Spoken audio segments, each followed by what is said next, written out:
your city. Gonna play our guitars and sing you a country song. We'll all be flying higher than a jetliner. And if you want a little bang in your yin yang, come along. Well, come on along. Welcome to the Indiana Sports Beat. Jim Poyle with you as always. Hope your day's off to a good start. If not, we can get it headed in that right direction. A lot to talk about today. Omaha Beach scratches from the Kentucky Derby, the morning favorite. Man, that's going to change things. Sean Miller, did he pay DeAndre Ayton $10,000 a month? Tom Crean has put together the number 6 recruiting class in the country, and Indiana's got another quarterback that visited and likes what's going on here. But not a lot to talk about today. Also, Kevin Brockway from CNHI Papers will be with us, the IU beat writer. We got a lot to talk about with him. Eric Gordon Sr. stops by. We've got a great conversation with Eric Gordon. We'll enjoy doing that as well. So thanks a lot for joining us. Make sure you hit us up on the text line with any thoughts or comments or questions. You know the number, 812-269-6367. We're coming to you from the Golf Club at Eagle Point Studios. Like I said, I hope your day's off to a good start. Jake is handling things on the technical side that I don't like to do. It's always nice to have that. Hope your day's off to a great start. How about if you're a Derby fan, if you're following the Kentucky Derby, which is Saturday, since today is, May 2nd? So the first Saturday in May down at Churchill Downs in Louisville is always the Kentucky Derby. And Omaha Beach was kind of the prohibitive favorite in that race coming up. And scratches, man, that changes things. Now you've got a wide open field. That's certainly going to change the way people bet, and I didn't even looked at it for a long. I can't believe that going into this I hadn't even looked at it, but I was looking at the post positions yesterday, and man, without this horse in there, that is going to change things a ton on the betting side of it. But we'll see how that turns out. Big bombshell came out a couple of days ago. If you're following the FBI trial, they've been talking about Sean Miller from Arizona, and it is now being alleged that he personally paid DeAndre Ayton $10,000 a month while he was at Arizona. I saw a clip from what's the guy from Michigan that has the show on ESPN? Jalen Rose? Yeah. He said they're asking, he was on his show that he does. I forget what show it is, but the host was saying, talking about it. He goes, what's your reaction? He goes, wow, that's all? He goes, that's cheap. He said, I think they got off easy. And they were serious. But it's talking about serious. That's some serious allegations there. And as the FBI trial continues, but that's not looking good for Sean Miller out in Arizona. This is not the first time that allegation has been made. In that particular way it is, but there had been allegations regarding that recruiting class, I guess. And this is the most definitive accusation yet. This came off of a wiretap. It was a conversation that they caught on a wiretap that the FBI did sometime, back when they were in the course of the investigation. But I think it was a conversation involving Book Richardson. There was a conversation with Book Richardson, the former assistant coach there, who's got his hands dirty. But it's a lot. Not looking good out there in the desert for Sean Miller and crew. But Tom Crean has put together the number 6 recruiting class at Georgia. Sweet 16, here they come. Man, and that's probably true because we've seen that happen before. But you got to give him credit at least for what he's doing down there. To anchor that class, he's got the number 2 recruit in the country, Anthony Edwards. He's from Atlanta, so that's a situation kind of like Romeo, that this kid probably didn't want to go away from home, and he doesn't have to. But they've also got several other top 100 freshmen. At number 61 ranked Christian Brown, 69 Jalen Walton, 96 Tamani Kamara. All are considered 6'6" swingmen, so not a lot of variety there. I mean, it's all good to have some good athletes. Okay, but you got to have a complete team. But hey, talent's talent, and he also landed to go with that though. What they consider their Fab Four: Donnell Gresham Jr., a senior point guard at Northeastern University. He's joining the Bulldogs for next season as a graduate transfer. He'll be immediately eligible to play, of course. He's a 6'2" guard from St. Paul, Minnesota. Played in all 34 games for the Huskies last season, starting 33 of them. He averaged over 33 minutes a game, 10 points a game, and totaled 105 assists, which averaged out to about 3.2 a game. So there's a nice piece for a point guard, man. That's a veteran. That's an experienced guy, and obviously a proven producer. So Tom Crean, he's trying to make a go of it down in the SEC in Athens, Georgia, taking on Kentucky and Tennessee and the Titans of the SEC. We'll see what he can get done this year. He certainly has them all whipped up, and he's good at that. He's great at getting people whipped up into shape. That sounds like just a classically built Tom Crean team, just full of guards and small forwards. And none of them will probably play a lick of defense. But it all sounds good on paper, but hey, wish him well. But a lot of people are it's not without notice. Some people are, on the fan boards complaining about the recruiting situation at Indiana versus that, which is not fair. But people are going to be people, no doubt about that. Hey, and still people are getting over the fact that there's going to be beer available at Memorial Stadium next season at IU football games. As Indiana, we talked about it yesterday, becomes the seventh school in the Big Ten to allow beer sales at a football stadium. Jake, you look like you were going to say something. Are you just getting thirsty? He was thinking of beer. As soon as I said beer, he popped right up.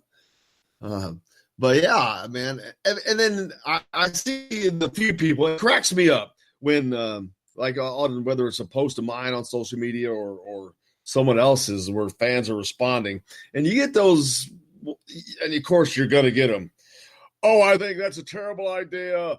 That's just great. That's just what we need. A bunch of drunks at the IU football game. Oh, I'm sorry. Did they say they're inviting a bunch of drunks? No, they're allowing beer sales. Oh my gosh. Oh, the sky's falling. Oh my God. They're out there drinking in the damn parking lot, people. Chill the hell out. My God. I was going to say there's already a bunch of drunks in Memorial Stadium. Yeah. I'd say probably 40% of the people in Memorial Stadium that regularly go to football games are at least kind of buzzed before they go in the You've had to be to watch what's going on inside.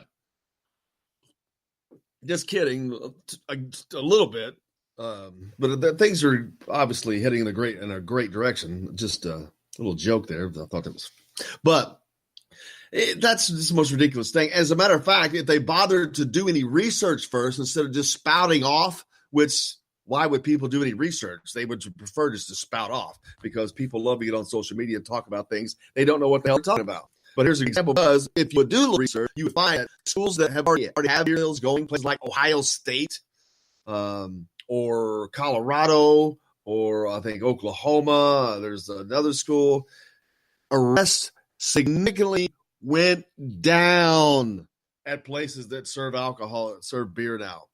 And that is a fact.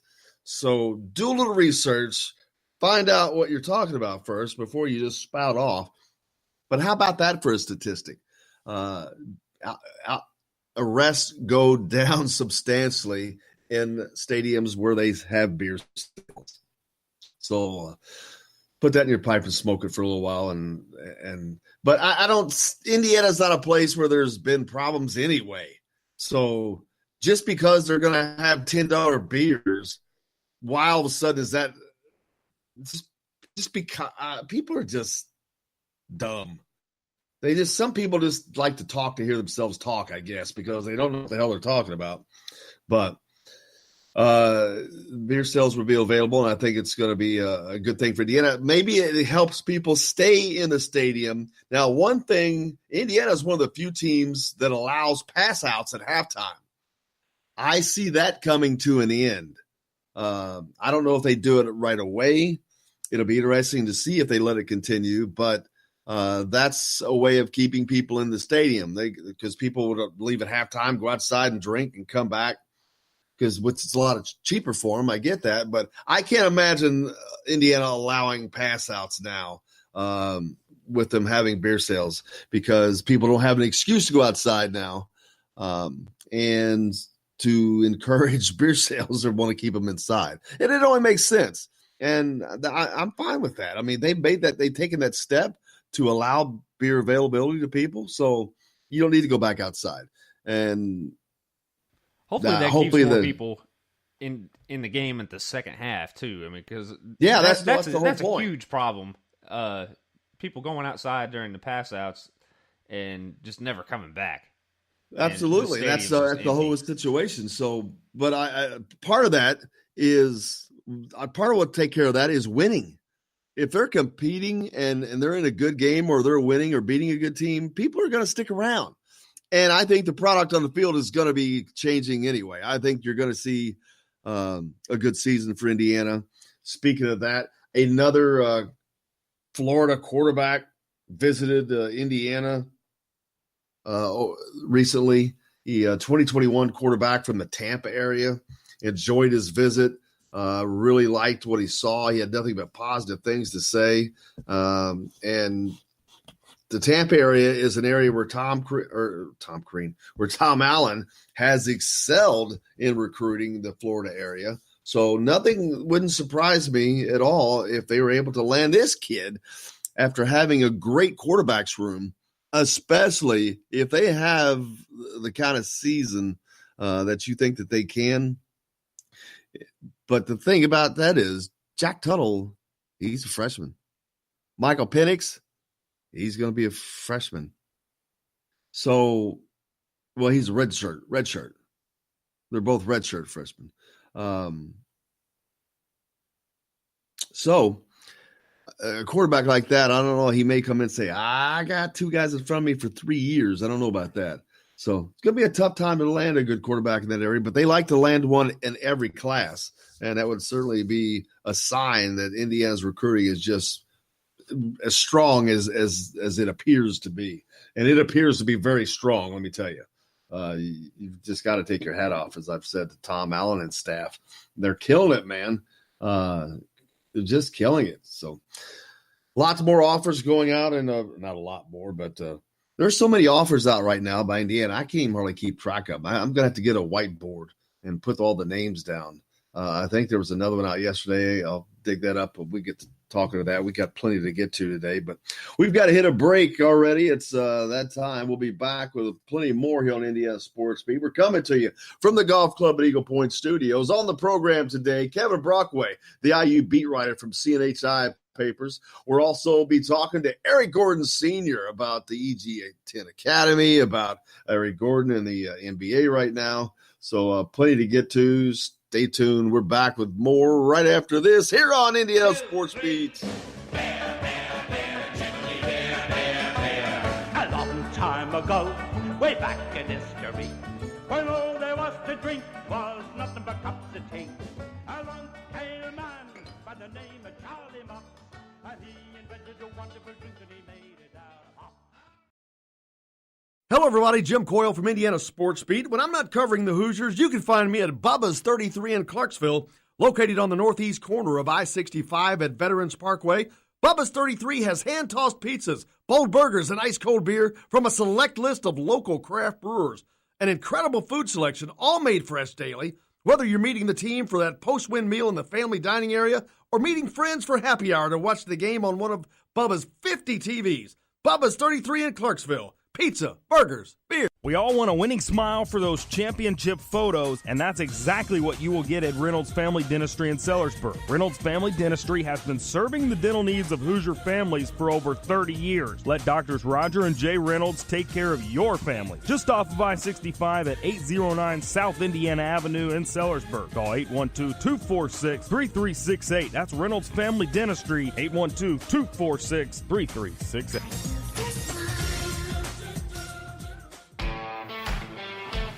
Now that warm weather has arrived, it's time to hit the links, and there's no better place than the golf club at Eagle Point in Bloomington. Voted best golf course by the readers of the Bloomington Herald-Times, the golf club at Eagle Point is under new ownership, has new fairways and bunkers, and it's open to the public. When the round's over, there's cold beer and a full menu at the Eagle Point Pub and Bistro.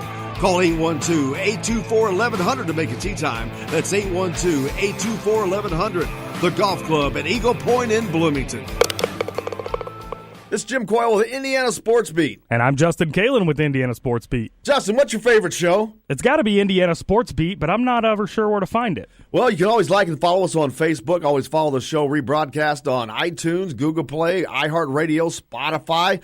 TheDailyHoosier.com is a great place to sign up for it each and every day. Or, of course, on 97.7 The Ref in Evansville. For the best recycling and waste removal service, turn to the area's leader, Sweetland Waste Removal and Recycling, a homegrown company serving southern Indiana since 1995. Sweetland Waste Removal and Recycling serves Floyd, Clark, Harrison, and Washington counties. For excellent service and peace of mind, call Sweetland Waste Removal and Recycling today at 812-944-5642. That's 812-944-5642. Keep life sweet with Sweetland Waste Removal and Recycling.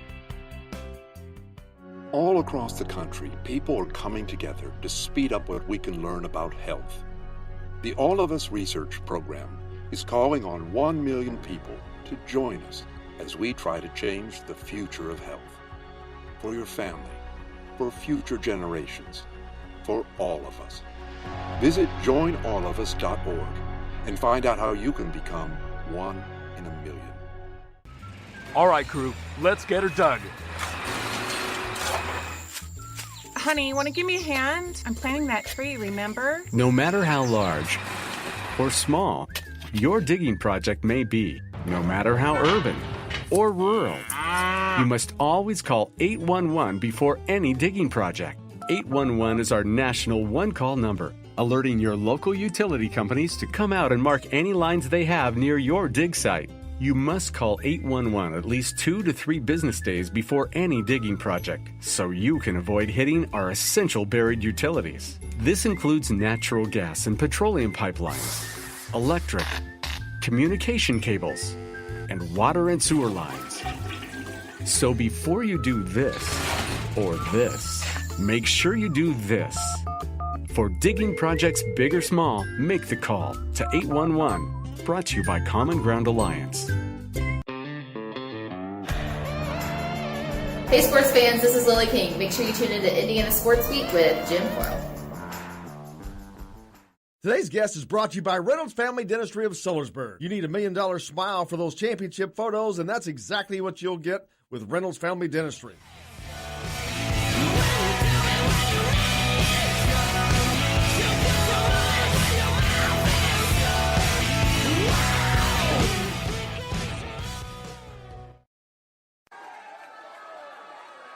I feel like I'm making the right decision, not for me, but for my family in like the long run. This commitment not really just for me, it's for like the people that's gonna come after me. Like I'm trying just to start like a pipeline from here to IU. Welcome back to Indiana Sports Beat. Thanks a lot for joining us. We're being joined now by our good friend Matt Weaver from Peaks.com, the guru of knowledge on Indiana football. And there's, Matt, I don't know if there's ever been this much going on with IU football. You got the announcement that they're going to start selling beer and wine next year. I'm sure that's a welcome thing by a lot of fans. The announcement of George Taliaferro Plaza, that's an incredible, great thing for him, a great, great person in the history of IU athletics or IU University. For Indiana University, for that matter. And then, of course, the big news with the signing of, or not signing, but the commitment of Rayshawn Williams. We played that clip coming back in. Just that guy coming to Indiana, that's huge for Tom Allen. Yeah, it is. And obviously it's the rating. He's a 4-star, one of the highest recruits that they've ever gotten in the history of IU football recruiting. For me, what makes it significant is where he's from. I mean, Indiana, Michigan's a bordering state, but it's not a state where they've had a ton of success, at least the last few years, and they've recruited there, and Mike Hart does a great job. But this shows that they're starting to get a foothold in the state of Michigan, and sometimes it can take a year or two for those relationships to kind of pay off. I mean, it's not like you're just going to go up there right away and start getting guys. You got to develop those relationships, and sometimes it can be almost 2 recruiting cycles before it really starts to you see the fruits of the labor, and and then beaten out. Obviously, I know IU fans are going to beat up there. It was basically down to IU and Purdue for Rashawn Williams, and to win that recruiting battle is significant because that's a good offense for receivers at Purdue. I mean, we're obviously you saw that last year throwing down more, so it's just a great all around. I mean, this is an instant impact type of guy. Obviously he's going to have to come in and earn it, but this is a kid that can come in and be make a really big impact on your program, your offense from day one, and it's an eye-opening recruit, and I think you've kind of seen it. There's been even a little bit of national, kind of people, talking about this 4-star guy going to Indiana, and it's kudos to obviously to Mike Hart for being the lead recruiter there, and obviously Tom Allen was heavily involved. I'm sure Grant Hurd was also involved, so just a huge get for the program. Yeah, you talk about beating out Purdue. It is huge because not only they're having success now, and you've got Jeff Brom there, who's a great coach, a great quarterback himself in his own right, and they also have a lot of great athletes there. So to beat them out is huge in a lot of ways, like you pointed out. But also what Rashawn said in his clip about he wants to be a part of creating a pipeline from there and to IU, and that's got to be magical words to Tom Allen's ears. Yeah, and that's another thing. I mean, Purdue the last couple of classes has done a very good job recruiting Michigan. I don't obviously not close to their program. I'm not sure what staff member has ties up there, but Rashawn's got some teammates at Purdue that from his high school and from Detroit, buddies of his. So that to me, yeah, I kept hearing Indiana was really good. I wondered if that kind of pipeline that they had started might be the deciding factor, and obviously it wasn't. And to hear him say that. If you can get something similar started, I don't know if maybe to the same level, but something kind of similar to what you got going on in the Tampa area, where maybe every year you're getting a guy or two from. And Detroit Kings are a really good program. I mean, they were state champs last year. I mean, there's at least 2 other guys on that team right now that IU staff would take right now if they wanted to commit. They have a running back, Penny Boone, who's a 4-star player, and then DeAndre Buford, a big O tackle that would be a heck of a pickup. I mean, and there's starting to be rumors and kind of whispers that Penny Boone is maybe leaning Indiana's way. And running back is not a huge need in this class, but this is a 6'2", 225-pound guy who can really move and power back, kind of almost like a Stevie Scott type guy that the staff would definitely take, and he'd be a heck of a pickup if they can get him. But yeah, if you can start that, and obviously the big thing is we talk about it all the time. You got momentum on the recruiting trail, but that momentum is only going to last so long. You got to start translating that to the field and getting some wins. But if you can do that, then the momentum on the recruiting trail is just going to pick up even more. Yeah, and you mentioned Florida, and I was thinking about that. Tom Allen is kind of mushrooming Indiana's recruiting out to national recruiting, which that's not something they've been able to successfully do in recent times. But man, those are great. Detroit, man, you talk about some athletes. They got out. Florida, you got to get your Florida guys, but they're getting that. And then they're also adding some of the top recruits within the state of Indiana. So they're hitting on all cylinders right now. Of course, that's got to grow because this is the norm for a lot of programs. But Indiana's got to raise the bar, and they're doing a good job of getting there. And now you add to the pieces like Jack Tuttle and Michael Penix, a new offensive coordinator. Things are looking pretty rosy for Indiana football right now. Yeah, I agree. And when recruiting at every school starts with the head coach. I mean, you may have a guy that's designated as a recruiting coordinator or whatever the title may be. The recruiting coordinator is the head coach. he's the one that sets kind of the pace, kind of sets what you're doing, and then everybody kind of goes off of that. And Tom Allen's really good. He's a very organized guy. Knows what he wants, has a plan. He's working the plan. He was on a podcast on 247 with Steve Wiltfong and Alan True, a couple of recruiting guys, and he made an interesting comment about how they treat Florida almost like how they treat the Indiana and like the 6-hour radius around their campus. They blanket. They send a lot of coaches down there, and they recruit it almost like it's an in-state type of area, and it's paid off. And I completely agree with that. I mean, obviously you want to get in-state guys as many as you can, and in that kind of 6-hour radius, that drivable distance for families. But Florida is just loaded, and they can't all go to the SEC schools. There's plenty of guys down there, and some of them don't want to. Some of them want to get away from home, and it's a great place. And obviously he's got ties from his time down there, and it's paid off, and I think it will continue to pay off. And like you said, you mentioned, I mean, it's been a pretty good offseason for Fred Glass. I mean, the beer and wine at games and putting the names back on the jersey, and that they ponied up the dough to get Kalen DeBoer, really good, well-respected offensive coordinator who I think is going to be a head coach in the not too distant future. So it's knock on wood, it keeps up. But it's been a good offseason so far for Indiana football, which has been a change because a lot of times in the offseason we've had some kind of maybe negative type news. So hopefully this keeps up and it's just nothing but positive from here on out. Talking with Matt Weaver, a friend from Peaks.com. If you want to know anything about Indiana football, that's probably where you need to go first. He's going to be on it. And talking about translating this into wins, they're getting all these great pieces, which but people have to be asking that they're not around Tom Allen, and if they're not around this staff, they've got to be asking, how in the hell are they doing this coming off of back-to-back 5 and 7 seasons at a program that has virtually no football tradition, so to speak of, but yet they are recruiting. They're starting to bump heads with the bigger programs. And it's got to be a wonder to people if they don't know Tom Allen, if they haven't met him. But even if you have, that's still a phenomenal job to get some of these guys. And you're like, wow, what a heck of a job that is. So how can you explain to the people who may not be aware of that, of how someone who can do that off of back-to-back 5 and seasons, and yet you're landing these great recruits? Well, I mean, it seems kind of cliche and simplistic, but this staff does a great job of cultivating relationships. And I'm not saying other schools don't, because that's what recruiting is all about. I mean, at the end of the day, recruiting is sales. People always say sales is about relationships, but they really, because in Indiana, that's what you got to sell. I mean, you're not selling the 100,000 seat stadium. You're not selling, Kevin Williams used to call it kids would commit to the helmet. They're not committing to the helmet, like at a Michigan or Ohio State or an Alabama or some of those other places. You're not selling that kind of stuff. You got to sell what you can sell. And they do a great job with that. It's when guys come on campus, all the coaches talk to them. I mean, if it's a receiver, the defensive coaches are talking to him. They get to know everybody.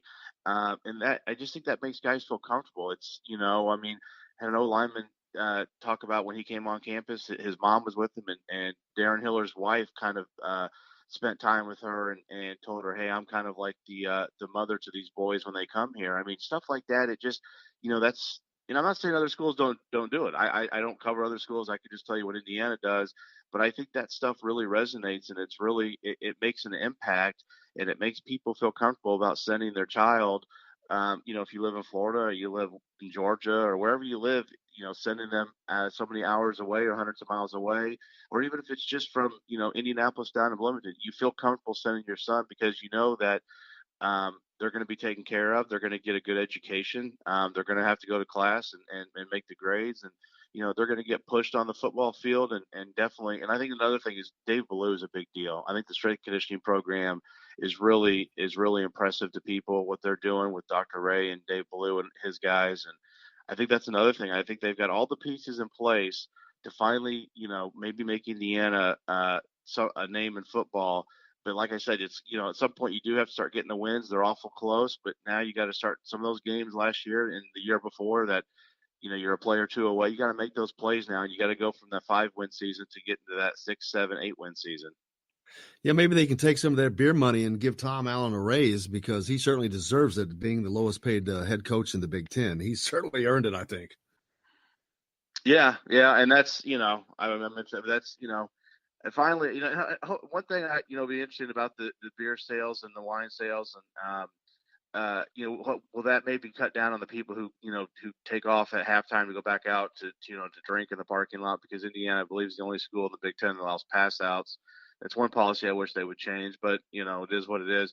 But does that keep people in the stadium? Because now they maybe does that cut down?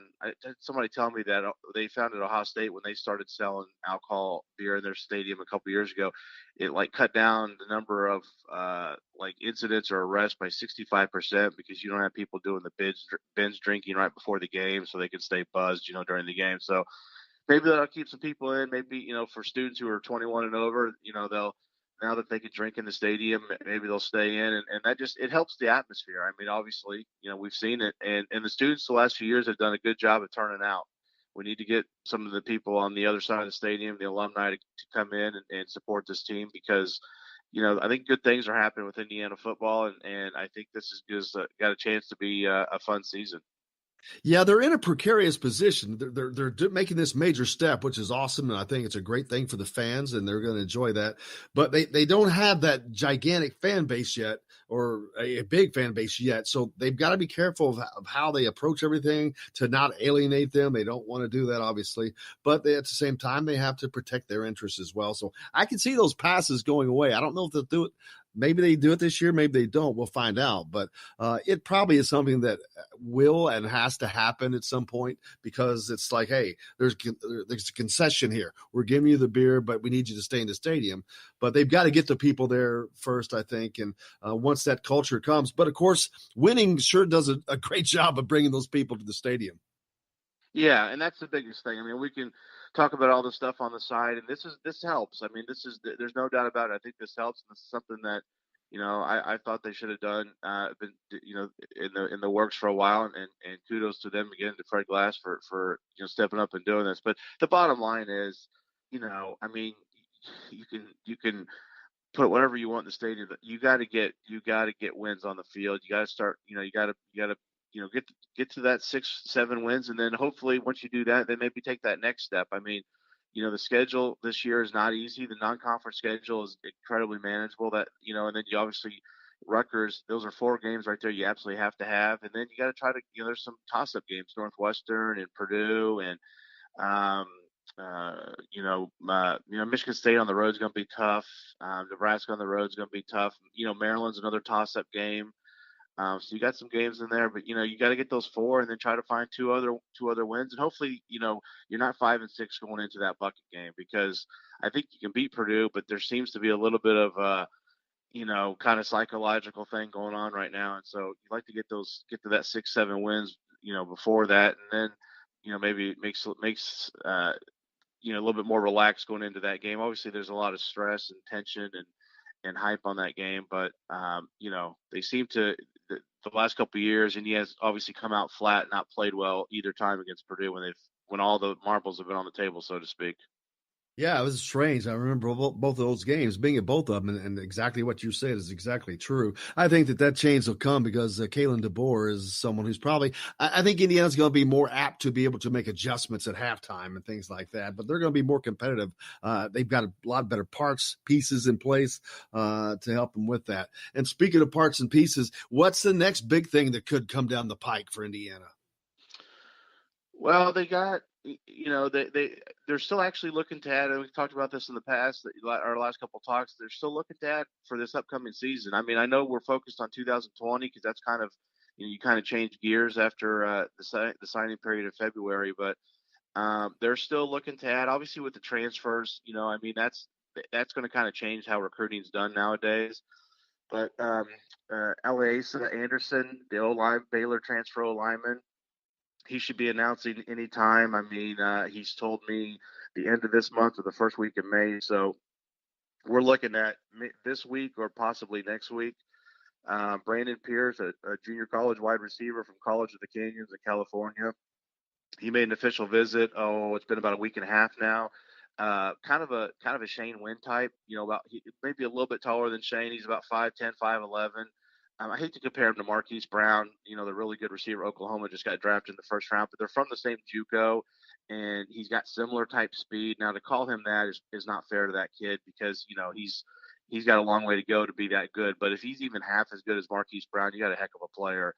I'm hearing that there's some confidence that they could get him. We'll see what happens, but if you could add those two guys, now Anderson, the grad transfer not grad transfer, excuse me, he's a regular transfer. He's played 2 years at Baylor.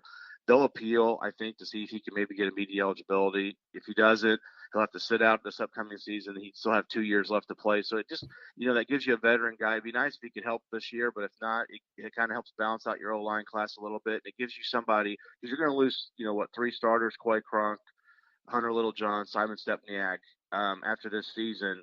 So it gives you a guy that can step right in, hopefully at one of those spots, and they have a seamless transition, and then as far as 2020, they're going to see, Kalen DeBoer is going to see Dimitri Crenshaw from Pickerington Central High School in Ohio. He's a quarterback. He has an offer from Indiana, but it was before Coach DeBoer came on board. He wants to see him throw in person. He's going to see him on Thursday, tomorrow. I believe it's tomorrow, and to go see him throw and see if he likes him. And he's a guy that I think if they decide they want to take him, I think they got a really good shot to get him. So those are kind of right now the upcoming guys. I'm not sure of any other imminent commitments, but you never know. Kids can tell you they're going to commit in June and then they change their mind, or they're going to commit now and they wait. It just, you just don't know. They teenagers change their mind like people change their socks. So you're just kind of at the mercy of their decision making. Nobody covers Indiana football better than Matt Weaver, and you can find him at Peaks.com. Matt, thank you so much, sir. I appreciate it, man. Great as always. Hope you have a great day. You too, guys. Take care. And we appreciate Matt joining us as always. Plenty more coming up on the program today. Make sure you hit us up on the text line, 812-269-6367, just like Dr. J did, talking about some football. He said, ever hung out in the Tampa area? There are tons of IU and Big Ten people in that part of Florida. Glad Tom Allen is making some quality headway for football. And he is doing just that. That's where Michael Penix came from. So you got this kid that we talked about earlier as well that likes IU as well. But, man, just nothing surprises me anymore with Tom Allen and what they're able to get done. We got a lot more coming up on the program. On the show today, we've got IU beat writer Kevin Brockway from CNHI Newspapers. We talk about a lot of stuff, IU recruiting, football recruiting, basketball, even an update on Victor Oladipo, among other things. Also, Eric Gordon Sr. will be with us. Looking forward to talking to Mr. EG Academy. So we got a lot to get to. Stay tuned. Indiana Sports Beat coming back from the Golf Club at Eagle Point Studios right after this.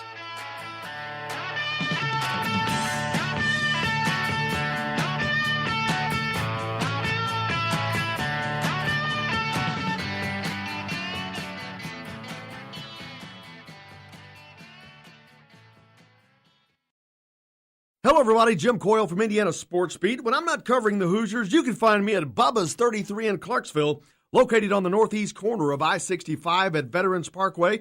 Bubba's 33 has hand-tossed pizzas, bold burgers, and ice-cold beer from a select list of local craft brewers.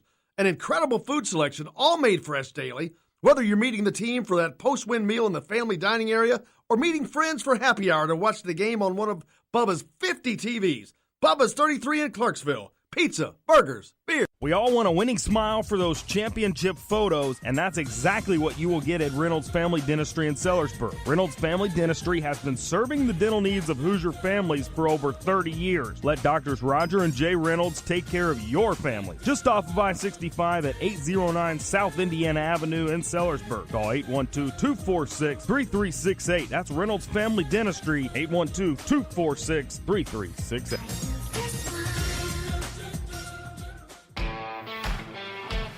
Now that warm weather has arrived, it's time to hit the links, and there's no better place than the Golf Club at Eagle Point in Bloomington.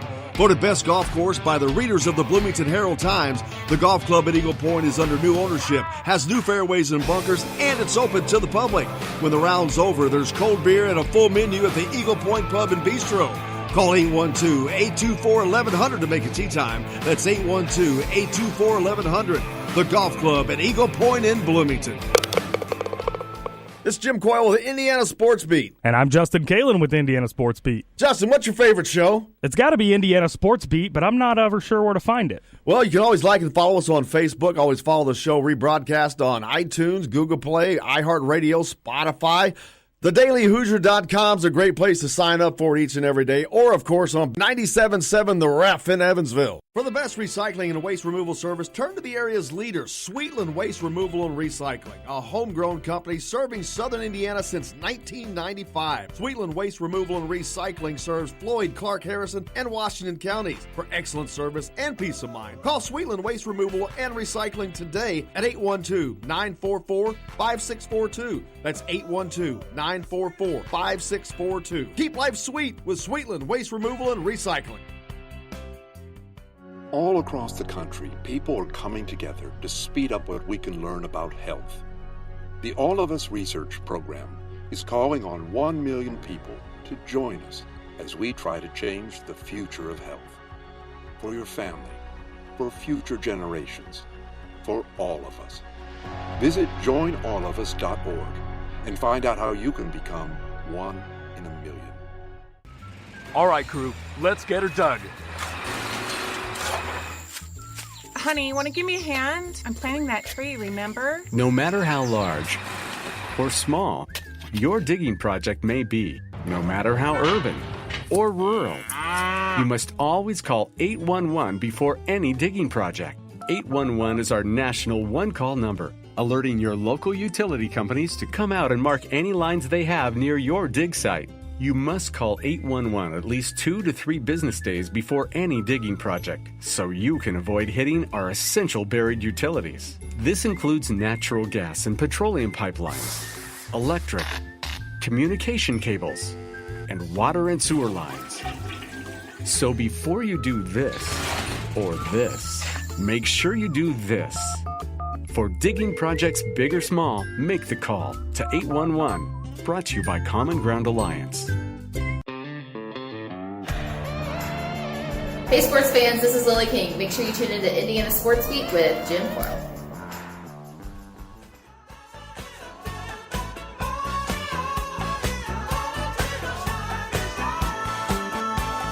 Hey, we're back. Welcome back at Jim Coyle's Indiana Sports Beat. Hey, thanks a lot for taking us along. Wherever you're going, whatever you may be doing, thanks a lot for taking us along for the ride. Victor Oladipo is there's no timetable for him getting back. Certainly saw the Pacers missed him when during the playoffs against the Boston. Playoffs. I mean, I can't even say the word playoffs anymore without just immediately going into that. Playoffs. Ridiculous. Exactly. Indiana Pacers general manager Kevin Pritchard says Victor Oladipo continues progressing from a right knee injury, but Pritchard remains uncertain when the All-Star guard will practice. Oladipo suffered a season-ending ruptured quad tendon January 23rd. He did not even return to Indiana until the Pacers' season-ending playoffs loss to Boston on April 21st. Pritchard told reporters on Wednesday's season-ending news conference that following surgery, Oladipo needed about 12 to 13 weeks before he could start physical therapy. And that Oladipo is only now beginning that phase. So that's a slow returning healing injury. But after declining to set a timetable for Oladipo's return to the court, Pritchard said he hopes to have more answers before free agency begins, and that Oladipo promised to return as a better player. That's a funny quote. Yeah, man, you certainly saw how much they missed him in that playoff series against the Celtics. They had a good season. You got to give it up to them for continuing to pretty much hold serve after Oladipo went down as they maintained their playoff spot. I mean, they dropped a little bit, but they still, I think they ended up 4th, 5th maybe. But that's still, when you lose your best player and you can do that, that's pretty damn good. But it showed that Boston kicked it up a notch when the playoffs rolled around and the Pacers just couldn't match it. without Victor Oladipo, and with good reason. He's their best player. He's one of the most electrifying players in the NBA. So, and Indiana is not one of those teams that has a Paul George, Russell Westbrook combo. They've got some good young talent, but Victor Oladipo is probably the only star on that team, and it showed. But hopefully he'll get back next year, sooner rather than later. Hit us up on the text line, 812-269-6367. Thoughts, comments, questions. What do you think about beer sales? I put a poll up the other day when it was announced, and beer sales at IU football games is what I meant. But I put a poll up, and it's about the response that I thought. So it's about 3-1. But of that one, half of those people, they probably would oppose Kool-Aid sales or who knows what. But if you mentioned earlier, if you do a little research, what you will find is arrests have gone down at virtually every place that sells alcohol at football games. People drink less if they stay in, especially if they're staying in the stadium and can't get a pass out. How many of those $10 beers are you going to buy? Unless you're Daddy Big Bucks, just enough to get you through the game. And they're going to stop like most places. I'm sure they'll stop at the end of the third quarter. Baseball games, they stop in like the seventh inning. So it's just not proving to be an issue any place. It's actually does two things. It brings in income for the schools, but it also lowers the address and the problems that you've seen from it. But Indiana needs to do something to get more people in the stadium, first of all, and then to keep them in there. And, of course, a big part of that is the product on the field. But from how recruiting is going, that shouldn't be a problem. Of course, that's easier said than done. But, man, they've got a new offensive coordinator. They've got a bunch of great pieces offensively. I think they're going to have an exciting brand of football this year. I think it's going to be a lot more fun at Memorial Stadium. I think you're going to see more people out because of all that I've talked about going on. But that all comes down to what happens in that first game or two. What product is on the field? I think a lot of people, and myself included, were disappointed that Michael Penix did not start last year. He undoubtedly should have. That was a mistake made by the Indiana staff. I will say that and go to my grave saying that. That was a horrible mistake not starting Michael Penix. I think it cost him going to a bowl game last year, without a doubt. They would have been much more successful because if he'd have gotten that first game under his belt, which would have been in Florida where he's from, but that would have given him the experience instantly to do more.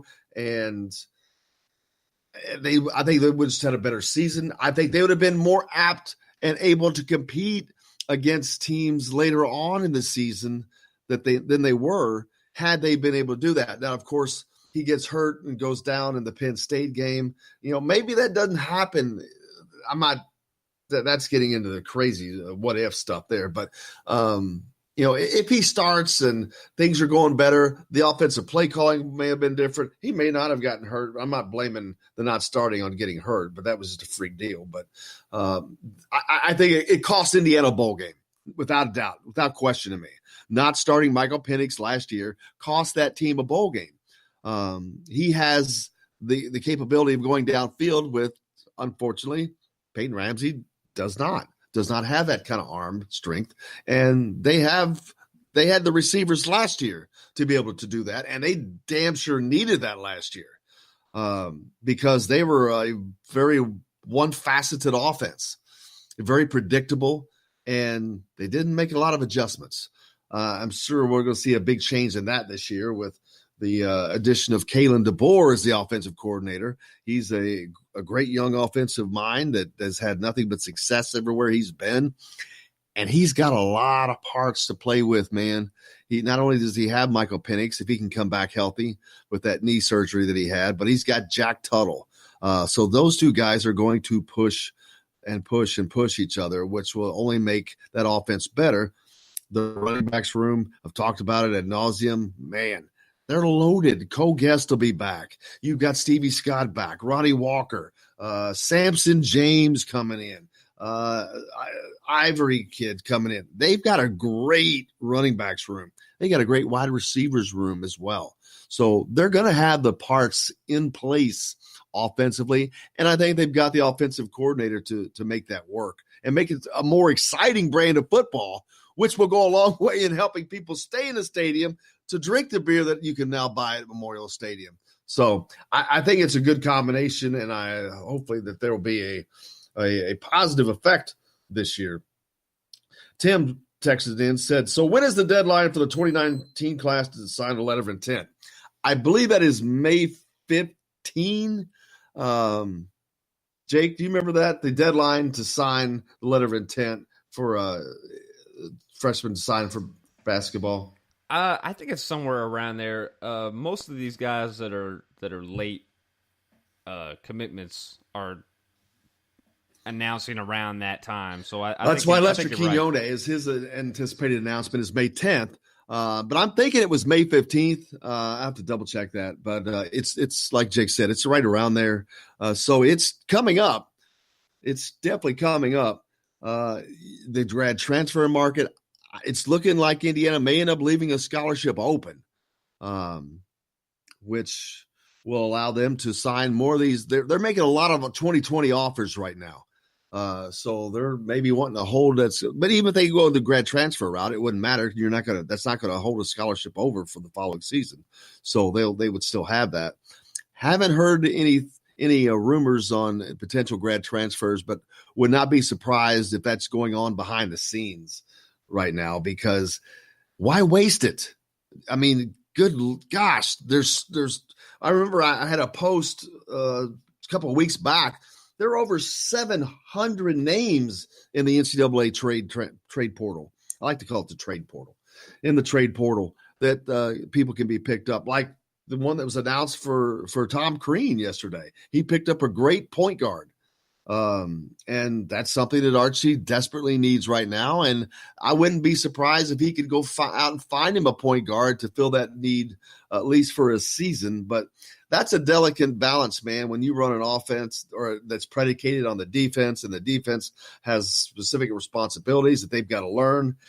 A lot of stuff, a lot of moving parts that they've got to make work out. So we'll see how the grad transfer route can work for Indiana and Archie Miller's system. It didn't work out too well for Evan Fitzner last year, and he was a 42% career 3-point shooter coming into Indiana. And man, I don't know what it was, but it didn't work out well in that regard. So, but we'll see what they can do in the upcoming season. But I just don't understand why you would not go the grad transfer route, because they're sitting there anyway, and you still have them. You have them for the 2020 class. So why not use it? There's too many guys out there that are available. If nothing else, for the bodies. I think you saw last year with all the injuries Indiana had, they needed bodies, and you just never know when that injury bug is going to happen. I mean, they didn't have Race Thompson for months off of that. They lost Rob Finney in the middle of the season, and they didn't have a way to fill that role. They had to piecemeal it in, and not by someone who plays that position every day. So I think they need to go out and get themselves a point guard to have as a backup. If nothing else, to give Rob a break too. He can't play 40 minutes a game. So be able to bring somebody in that can keep the momentum going offensively, that can step right in and not miss a beat.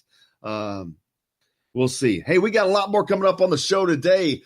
IU beat writer Kevin Brockway from CNHI Newspapers joins us. A lot to talk about with him. Eric Gordon Sr. joins us in the next hour as well. We're coming to you from the Golf Club at Eagle Point Studios, Indiana Sports Speed with Jim Coyle. Back with more right after this. I've got 2 tickets to paradise. Won't you pack your bags for leave tonight? I've got 2 tickets to paradise. I've got 2 tickets to paradise. Hello, everybody. Jim Coyle from Indiana Sports Beat. When I'm not covering the Hoosiers, you can find me at Bubba's 33 in Clarksville, located on the northeast corner of I-65 at Veterans Parkway. Bubba's 33 has hand-tossed pizzas, bold burgers, and ice-cold beer from a select list of local craft brewers. An incredible food selection, all made fresh daily. Whether you're meeting the team for that post-win meal in the family dining area or meeting friends for happy hour to watch the game on one of Bubba's 50 TVs. Bubba's 33 in Clarksville. Pizza, burgers, beer. We all want a winning smile for those championship photos, and that's exactly what you will get at Reynolds Family Dentistry in Sellersburg. Reynolds Family Dentistry has been serving the dental needs of Hoosier families for over 30 years. Let Doctors Roger and Jay Reynolds take care of your family. Just off of I-65 at 809 South Indiana Avenue in Sellersburg. Call 812-246-3368. That's Reynolds Family Dentistry, 812-246-3368.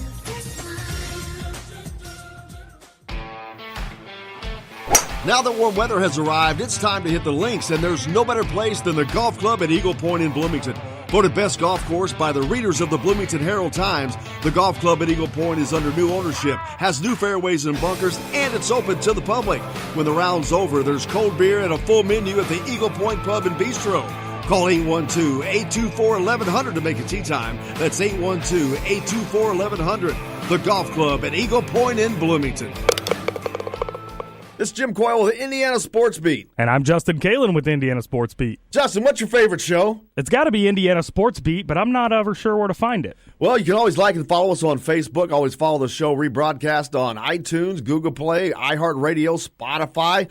TheDailyHoosier.com is a great place to sign up for it each and every day. Or, of course, on 97.7 The Ref in Evansville. For the best recycling and waste removal service, turn to the area's leader, Sweetland Waste Removal and Recycling, a homegrown company serving southern Indiana since 1995. Sweetland Waste Removal and Recycling serves Floyd, Clark, Harrison, and Washington counties. For excellent service and peace of mind, call Sweetland Waste Removal and Recycling today at 812-944-5642. That's 812-944-5642. Keep life sweet with Sweetland Waste Removal and Recycling. All across the country, people are coming together to speed up what we can learn about health. The All of Us research program is calling on 1 million people to join us as we try to change the future of health. For your family, for future generations, for all of us. Visit joinallofus.org and find out how you can become one in a million. All right, crew, let's get her dug. Honey, want to give me a hand? I'm planting that tree, remember? No matter how large or small your digging project may be, no matter how urban or rural, you must always call 811 before any digging project.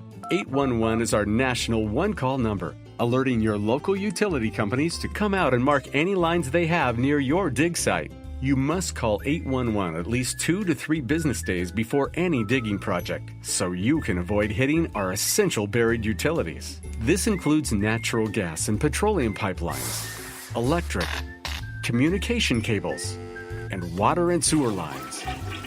So before you do this or this, make sure you do this. For digging projects big or small, make the call to 811. Brought to you by Common Ground Alliance.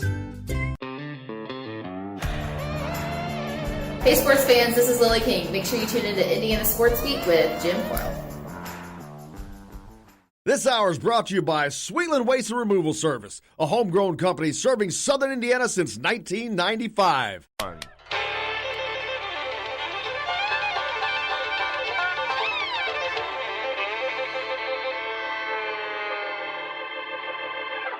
We're coming to your city.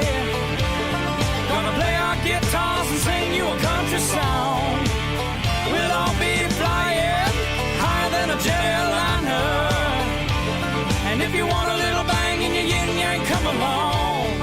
Well, come on along and welcome in Indiana Sports Beat, coming to you from the Golf Club at Eagle Point Studios. Jim Coyle with you as always. Thanks a lot for joining us. Got Jake taking care of things in the box.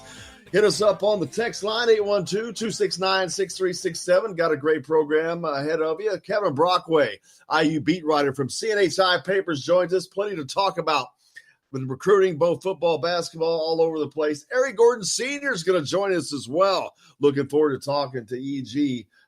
So get your text in if you've got any questions or comments on anything we've already talked about. Plenty to get to in the headlines. Omaha Beach, the prohibitive favorite in the Kentucky Derby, scratched. He's out. So that's going to change the look of the Derby picture a lot, especially when it comes to the betting.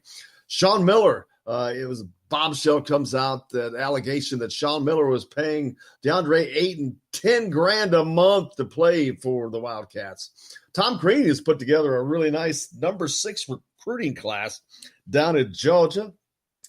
And Indiana has another Tampa quarterback and interested in coming to Indiana. So a lot of great things going on for the football team as well. So, but a lot to get to today. Looking forward to talking to Kevin Brockway and Eric Gordon Sr. Lots going on in recruiting world. Archie is out making offers. And that brings in a text from Bill who asks, can 2020 guys sign during this period? And unless that you hear a lot of talk of guys – I dropped the phrase out of my head now. When they move forward, reclassify. You hear people reclassify? That's so they can do just that. The only people that can sign letters of intent are those that are eligible to begin play at the 4-year institution in that year. So you have to be eligible to play. So that is the reason you hear people reclassifying. So they can move up. That means they've got enough credits to graduate high school and move on to college.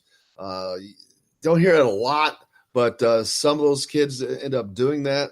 That puts them in college a year earlier. But you have to be eligible to play at the 4-year institution that year to sign a letter of intent. But thanks for the text, Bill. We appreciate you. Also, I think Tim sent in a text as well.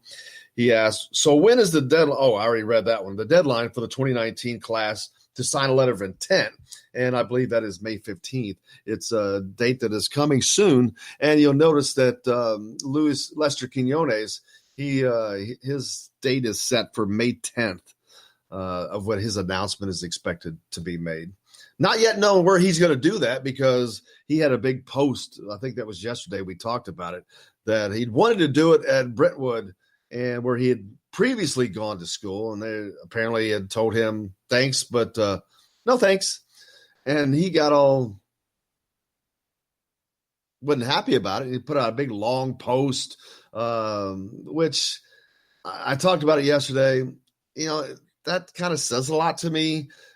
And I'm not saying the people at Brentwood were right or wrong, because I don't know the entire situation, but I do know that I don't think it was necessary because he didn't get what he wanted. He didn't get it his way, that he felt, and I'm talking about Quinones, that he felt the need to make this big post making Brentwood look bad. Maybe they are bad in this. Again, like I said, I don't know the entire story, but I do know that post wasn't necessary. And it just, to me, it brings unwanted attention, unnecessary attention, but apparently it brings attention.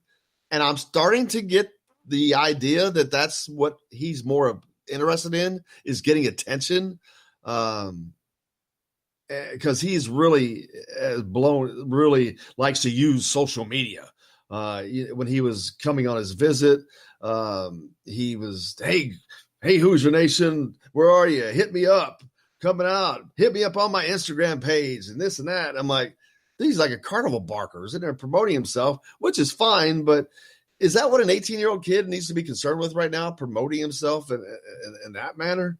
That just makes me question, where's the thought? What? And so that's just my opinion on that. I'm back to the get off my lawn segment. So that's the get off my lawn segment for the day. It's over. But Kevin Brockway is going to join us. Looking forward to talking to Kevin. Go ahead, Jake. You're ready to say something. No, I thought you were going to hit me up with the you're the get off my lawn guy. I was just laughing at you. I mean, because that's what I was thinking. So, of course, and I'm sure everybody else is too. But do you not? Am I alone in seeing it that way, or am I just looking at it too deeply, or have you not paid attention to it? I mean, I think he's just a product of his era more so than anything else. I mean, it doesn't really concern me at all. I mean, he is 18 years old, and he hasn't been through any media training at all. I mean, that's one of the things. But see, you got plenty of other guys also who, and that have done it recently. Just sent out a tweet. Joey Brunk, for example. Hey, I'm going to go to school at IU. That's what I'm going to do. Hey, here's what I'm going to do. Boom.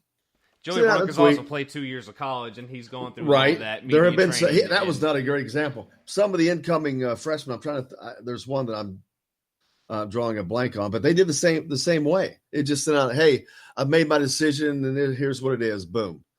Oh, it was Trace Jackson Davis, a 5-star. Yeah, but Trace also uses social media a lot. He uses social media for recruiting.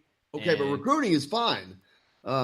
To me, that's not really trying to blow yourself up. But again, maybe it's just my opinion, but I'm not a fan of the look at me. When you're doing that, I mean, doing things that draws attention, that's fine. But when you're purposely doing it in that regard, I'm like, man, why don't you focus more on what you need to be doing instead of being a carnival barker? But again, maybe I've just gone into the get off my lawn phase. I think it's more so the way he has done it so far, because, I mean, Trace doing it, it's also very strategic for him, but I just think Trace is better at social media than Lester Quinones, at this point in time, because all these guys, once they get to campus and around these colleges, they get training for what they can say to the media, how they should say it, and when. Well, once they get on campus, things change greatly because they're governed by the media relations, the basketball program. So they can't just pop off. Well, they can. That's not exactly. It's not like they're held hostage, but you're right. They're given guidance. They're giving some guide points. Hey, here's some things you probably shouldn't do, but they're not. It's not like they're not allowed to do whatever they want. They're adults. But I think that you're right in the fact that they're just given the proper guidance that maybe they don't get.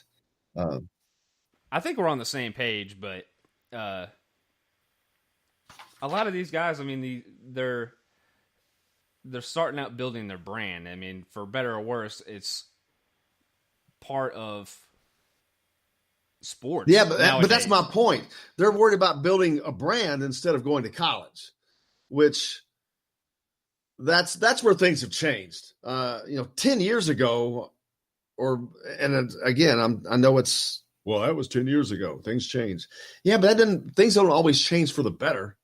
And I don't think it always has to be that way. And everyone isn't that way. I mean, I think it depends on the kid. It depends on their upbringing. It depends on their environment. It also depends on, he's already looking at the NBA. He's not looking at college beyond 2 years. Now, I'm not saying he is a one and done, but he thinks he's a one and done. And so you're right. He is building his brand. That's exactly what he's doing. And that's my point, though. His concern seems to be more about building his brand than anything else. But get off my lawn. Hey, we got a great program coming up today. Going to be joined by CNHI's IU beat writer, Kevin Brockway. We're got plenty of things to talk about in regards to recruiting because the offers have been flying all week from the basketball team. Good news from football. Plenty to talk about there. But Eric Gordon Sr. going to join us as well. I'm looking forward to talking to Mr. Gordon. He's been with us previously, as always. Enjoy having our friends back. And this week also on the program, as always, Todd Leary is going to join us. So we've got it's been a great week so far. It's still got more to come for you. But stay tuned. We got plenty more coming back from the golf club at Eagle Point Studios. Indiana Sports Beat back with Eric Gordon Sr. right after this.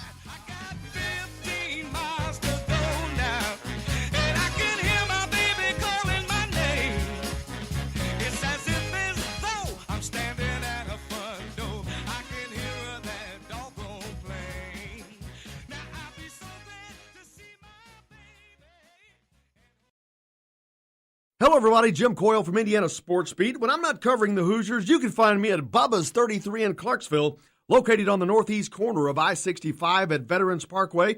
Bubba's 33 has hand-tossed pizzas, bold burgers, and ice-cold beer from a select list of local craft brewers.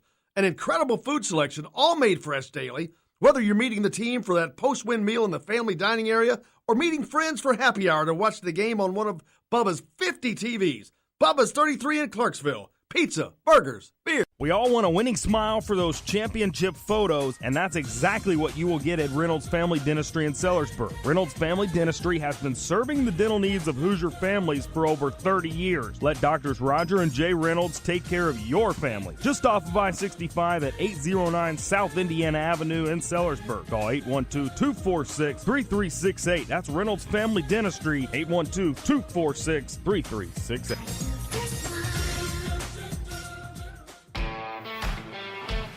Now that warm weather has arrived, it's time to hit the links, and there's no better place than the golf club at Eagle Point in Bloomington. Voted best golf course by the readers of the Bloomington Herald-Times, the golf club at Eagle Point is under new ownership, has new fairways and bunkers, and it's open to the public. When the round's over, there's cold beer and a full menu at the Eagle Point Pub and Bistro. Call 812-824-1100 to make a tee time. That's 812-824-1100. The golf club at Eagle Point in Bloomington. It's Jim Coyle with the Indiana Sports Beat. And I'm Justin Kalen with Indiana Sports Beat. Justin, what's your favorite show? It's got to be Indiana Sports Beat, but I'm not ever sure where to find it. Well, you can always like and follow us on Facebook. Always follow the show rebroadcast on iTunes, Google Play, iHeartRadio, Spotify. TheDailyHoosier.com is a great place to sign up for each and every day. Or, of course, on 97.7 The Ref in Evansville. For the best recycling and waste removal service, turn to the area's leader, Sweetland Waste Removal and Recycling, a homegrown company serving southern Indiana since 1995. Sweetland Waste Removal and Recycling serves Floyd, Clark, Harrison, and Washington counties. For excellent service and peace of mind, call Sweetland Waste Removal and Recycling today at 812-944-5642. That's 812-944-5642. Keep life sweet with Sweetland Waste Removal and Recycling. All across the country, people are coming together to speed up what we can learn about health. The All of Us Research Program is calling on 1 million people to join us as we try to change the future of health. For your family, for future generations, for all of us. Visit joinallofus.org and find out how you can become one in a million. All right, crew, let's get her dug. Honey, want to give me a hand? I'm planting that tree, remember? No matter how large or small your digging project may be, no matter how urban or rural, you must always call 811 before any digging project. 811 is our national one-call number, alerting your local utility companies to come out and mark any lines they have near your dig site. You must call 811 at least 2 to 3 business days before any digging project, so you can avoid hitting our essential buried utilities. This includes natural gas and petroleum pipelines, electric, communication cables, and water and sewer lines. So before you do this or this, make sure you do this. For digging projects big or small, make the call to 811. Brought to you by Common Ground Alliance. Hey sports fans, this is Lily King. Make sure you tune into Indiana Sports Beat with Jim Coyle. Today's guest is brought to you by Reynolds Family Dentistry of Sellersburg. You need $1 million smile for those championship photos, and that's exactly what you'll get with Reynolds Family Dentistry.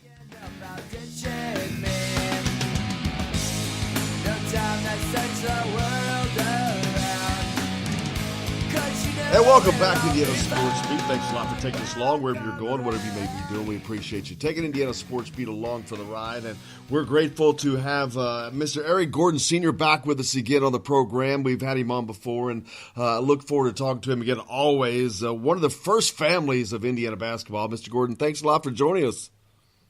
Well, thank you for having me. Greatly appreciate it. Always enjoy my time on the air with you. You know, I mentioned that you guys are one of the first families of Indiana basketball, and that's true. There's not a lot of families that can lay that claim, but you guys are. There's the Blackmans and the Zellers and the Gordons are three of the biggest known names in Indiana basketball. That's got to be cool just to know that, because we're talking one of the most historical things about the state of Indiana. Well, we love basketball. We love all of our universities here in Indiana. Some people favor one university or the other. We just love them all. We support all the schools from Valpo to IU to Purdue, Notre Dame, Evansville, Ball State, all of them. So we've got kids that have been through our program that have been to each one of those schools. And so we support them, we love them, and we love our basketball. And being a part of one of the great families of the state of Indiana basketball history, that's a great legacy already left. But you guys are doing so much more to add to that, all of you. I mean, you're involved with the AAU aspects of it. You work out with kids. Of course, your son currently in the NBA, Eric, in the NBA now. But you guys do so much to continue that. And you don't have to do that. You guys could just rest on your laurels and do whatever you want to do, but you've actively chosen to remain a part of the state's basketball legacy and to grow that. Well, when Eric was growing up, he was always a pretty good ball player, and then as he reached the NBA, we wanted to get back and start his AAU program. Then as that took place, we wanted to also I retired from pharmaceuticals, and as we wanted to continue staying in the game of basketball, I started my basketball academy. And then that's actually really grown and developed into something really special for a lot of kids in Indiana, E3 Basketball Academy. And so now what we've done is we've expanded that. My middle son, Evan, he played over in China a couple of years. Right now he's still over there, and he has a basketball academy as well. And then my youngest son, Aaron, was a Seton Hall, but he came home. He's playing at Valpo. And so what we've wanted to do is just make sure that we stay in the game of basketball. Every day, again, as you mentioned, I train probably 30, 40 kids each day. Probably for a week, we may train anywhere from 100 to 200 kids throughout the week. We have the AAU, we have club teams, we've got training that we do. We do sports performance training. And I did it because I just wanted to stay in the game. I love the game of basketball. It's done so much for me as a person. Team sports, organized sports, I think are good for student athletes, whether you become an NBA player or just to be able to learn that, as you grow up as a young man or a young lady, that you have to be able to work with others. So as they develop and get jobs out in the community, that they're good citizens, they're good role models, and they learn at an early age how to interact and work with others.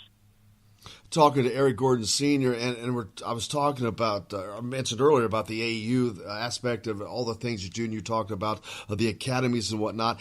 That gives so many kids opportunities that they probably just absolutely wouldn't get. Your sons grew up, fortunately, with you, having you as a father, so that was a great start that they're going to get. Everybody doesn't have that chance. And talk about the kids that come through there that you can see, that are getting an opportunity that they wouldn't have gotten elsewhere, and that's got to be special for you in itself. But I know you care more about the kids than what it means to you. Yeah, well, we do many things with the kids. We help them stay focused on their academics. We help them ensure that they qualify for the NCAA and the NCAA clearinghouse. We even counsel young kids when they're in middle school. And matter of fact, here's a great example. I've got one. I got several families like this. If they have an issue with their kids, they come to me and ask me, "Hey, can you talk to my son?" Or I'll have where the athlete says, "Well, hey, can you talk to my mom or dad about this?" We've had one student athlete last year that didn't want to play high school basketball. I guess he, for whatever reason, decided, I don't want to play anymore. I sat down with him, met him over at Starbucks near his high school after school. We sat there and talked for an hour, tried to get a good understanding of why he no longer wanted to play. And come find out, he just wanted to start pursuing what he wanted to do in college. So we talked about it further. Kid ended up playing on his high school team, averaged 18 points a game, made several all-conference teams, went on to college, good student athlete, and he made this coming year walk on to his college basketball team. So for us, it's just really good to help kids at a young age and help them mature to be good citizens. Could you have ever imagined having such a rewarding career after you retired from your original profession? No, I have people that I run across all the time, and I did real well in pharmaceuticals, very successful in that industry. And I run across people all the time and say, "Hey, do you miss it? Do you miss it?" I said, "No, I got the best job right now in the world, and that's helping mold young student athletes and helping them reach their potential and helping families help their student athlete reach their potential." So there's nothing better. And I don't know if there's any better time in the world for people like you to be out there, because the climate in college basketball, college athletics, period, but college basketball right now is not its best, obviously. And there are people being preyed upon. There are people preying upon kids, preying upon their families, and especially lower income families. This is probably the best thing that can ever happen until all these kids are involved with you and other programs like it. Yeah, I mean, there's a lot of good quality programs across the state of Indiana and across the country. There's a lot. I could name several. But what we try and do is do everything the same way I have done with my three sons and share sort of the roadmap that we've done and share some of the successes. I have parents all the time. How did you do this? How did you work on recruiting? How did you work with your coach? How did you work with your high school coaches? What do you think we should do here, there? And I just basically am a sounding board to help parents that haven't done it before. And since I have three sons that all played at a high level, I try and make sure that I give them a sounding board and I give them some suggestions and direction to help their kids be successful as well. I'm talking Eric Gordon Sr., obviously three sons that have been very successful in basketball. Eric Jr. played at Indiana and currently playing for the Houston Rockets as well. But I mentioned the changes in college basketball, and they have been, I don't know that they're changes. It's just they've become more known. So many people that are like preying upon kids like I talked about through the AAU circuits. And there's been a lot of changes by the NCAA. Are those changes, do you think that that's going to help alleviate the problems at hand? No, I don't think that's going to help alleviate the problem. I think there's several different layers there when it comes to some of the issues and problems. But what I do think the best thing to do is I think it is fair for students to have a stipend to help them pay for cell phones, help them to travel back and forth home. I think a stipend would really help because, you know, here I am. I mean, I'm able to help my son, but all parents, you know, my son that's at Valpo, but all parents aren't able to say, okay, you want to come home this weekend? Let's figure out a way for you to get home. I mean, I'm able to help mine, but I don't know if everyone is able to do that in certain situations. So I think, you know, the stipend is good. I'm not saying a salary or anything like that, but I do think having a something that's realistic for the size of the university and for the money that the university brings in for the scholarship to help the student be able to live a normal life, although it's never going to be normal because you're, you know, playing a full-time sport. But I do think those things are helpful. There's no way that I think all the bad stuff that happens can really get cleaned up because there's different layers. There's AU programs, there's agents, there's AU directors that just don't do things the right way.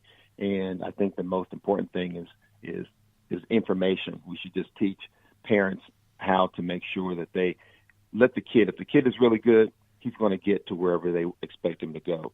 There's no need to take any additional handouts or any of that kind of stuff. Just let the kid be as good as they can be. But the first and foremost thing is get that education. Focus on the education first.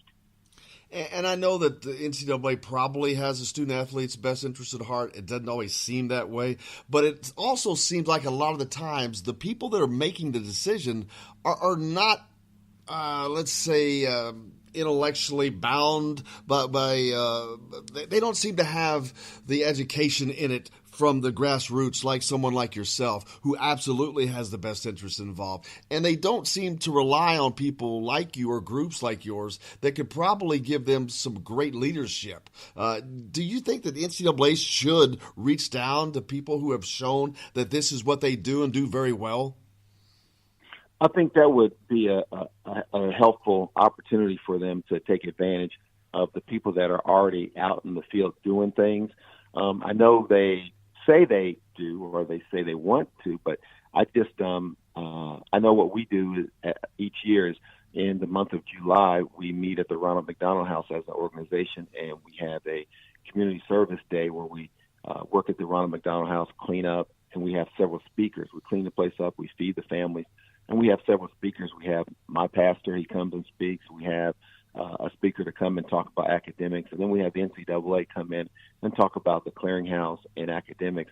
And I think those are opportunities where everyone can reach out and ask certain questions and then get feedback from AAU directors as to what's going on, how things can be better. I think what ends up happening is we have someone in the ivory tower looking down, making suggestions or calls on what's going on, but they've not been at the grassroots. They're not in the grassroots. They're not in the trenches, and they may not know everything that goes on. And I think that might be the biggest opportunity for them. Absolutely. Talking to Eric Gordon Sr., EG10 Academy, actually. What is the actual official name of the academy?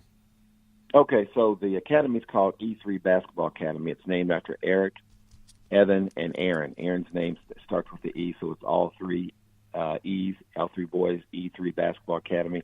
But we have EG10 Basketball Club, and that's our elite basketball program. And they are elite, trust me on that.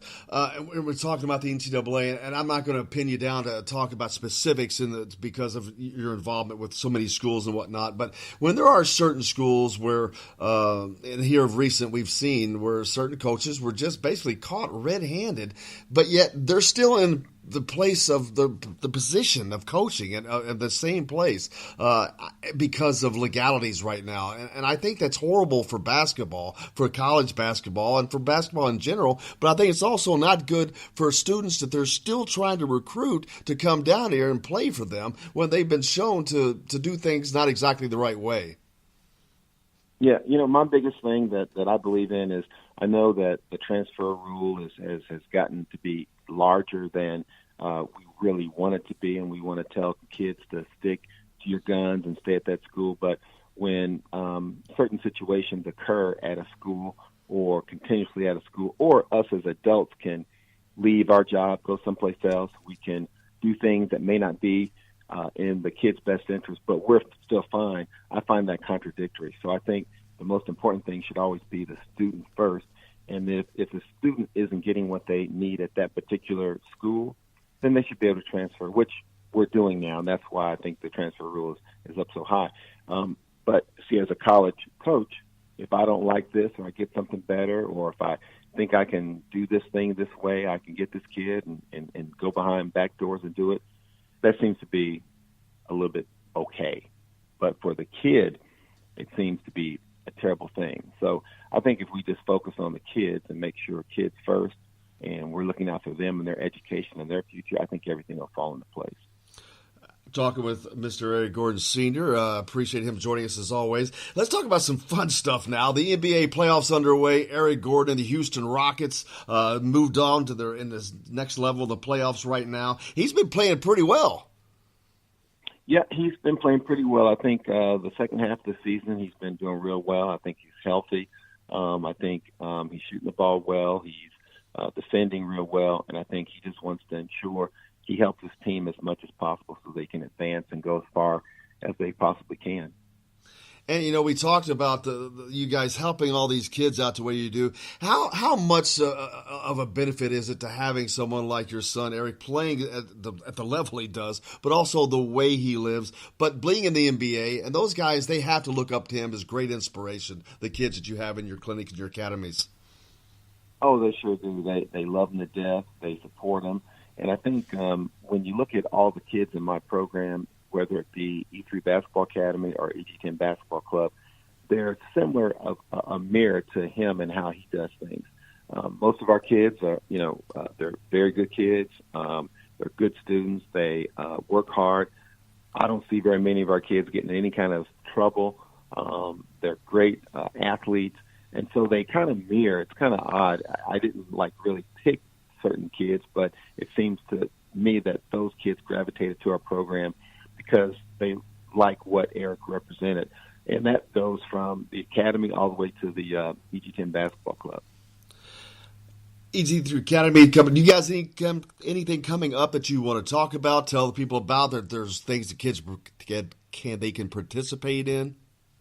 Yeah, well, we're in the gym every day, Monday through Thursday, 6 p.m. We're usually at Park Tudor School. We have a good workout, group workout, 6 to 7. On Saturdays, it's 8:30 to 10:30 a.m. Again at Park Tudor. The biggest thing we got going on coming up soon is we're going to have our tournament. EG10 is going to be called the EG10 Classic, and that's going to be May 10th through 12th, and we'll be at North Central Park Tudor. We'll be on the north side of town. We'll be also at the Sports Zone. Great opportunity to come out and see some great talent coming in from state and within state. And so we're just looking forward to hosting our first tournament. Mr. Gordon, I can't thank you enough. Make sure you check out the EG10 Classic, May 10 through 12, Park Tudor, North Central. I can't thank you enough for joining us. We always appreciate it so greatly and look forward to doing it again. Thank you very much. Appreciate your time. Thank you, Mr. Gordon. Have a great day. Man, it's always a pleasure talking to Eric Gordon Sr. Look forward to talking to Eric Gordon when the season gets over, but we wish him luck throughout the rest of the NBA playoffs. Hopefully they can bring a championship home. That would be pretty cool. We got a lot more coming up on the program here. Indiana Sports Beat coming to you from the Golf Club at Eagle Point Studios. Kevin Brockway, IU beat writer from CNHI Papers, joins us next. We got a little football recruiting news to talk about, basketball, as well as some Victor Oladipo news. Stay tuned. We're back with more right after this.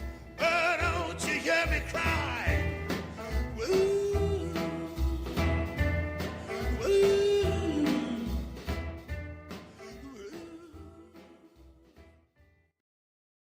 Hello, everybody. Jim Coyle from Indiana Sports Beat. When I'm not covering the Hoosiers, you can find me at Bubba's 33 in Clarksville, located on the northeast corner of I-65 at Veterans Parkway. Bubba's 33 has hand-tossed pizzas, bold burgers, and ice-cold beer from a select list of local craft brewers.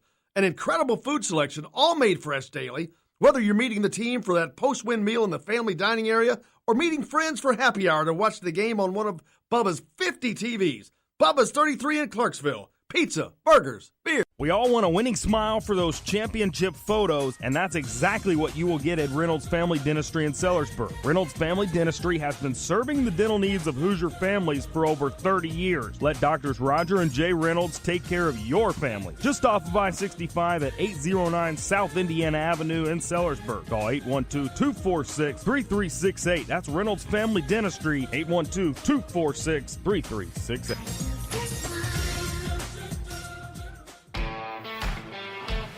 Now that warm weather has arrived, it's time to hit the links, and there's no better place than the Golf Club at Eagle Point in Bloomington. Voted best golf course by the readers of the Bloomington Herald-Times, the Golf Club at Eagle Point is under new ownership, has new fairways and bunkers, and it's open to the public. When the round's over, there's cold beer and a full menu at the Eagle Point Pub and Bistro. Call 812-824-1100 to make a tee time. That's 812-824-1100. The Golf Club at Eagle Point in Bloomington. It's Jim Coyle with the Indiana Sports Beat. And I'm Justin Kalen with Indiana Sports Beat. Justin, what's your favorite show? It's got to be Indiana Sports Beat, but I'm not ever sure where to find it. Well, you can always like and follow us on Facebook. Always follow the show rebroadcast on iTunes, Google Play, iHeartRadio, Spotify. TheDailyHoosier.com is a great place to sign up for each and every day. Or, of course, on 97.7 The Ref in Evansville. For the best recycling and waste removal service, turn to the area's leader, Sweetland Waste Removal and Recycling, a homegrown company serving southern Indiana since 1995. Sweetland Waste Removal and Recycling serves Floyd, Clark, Harrison, and Washington counties. For excellent service and peace of mind, call Sweetland Waste Removal and Recycling today at 812-944-5642. That's 812-944-5642. Keep life sweet with Sweetland Waste Removal and Recycling. All across the country, people are coming together to speed up what we can learn about health. The All of Us Research Program is calling on 1 million people to join us as we try to change the future of health. For your family, for future generations, for all of us. Visit joinallofus.org and find out how you can become 1 in a million. All right, crew, let's get her dug. Honey, want to give me a hand? I'm planting that tree, remember? No matter how large or small, your digging project may be, no matter how urban or rural. You must always call 811 before any digging project. 811 is our national one-call number, alerting your local utility companies to come out and mark any lines they have near your dig site.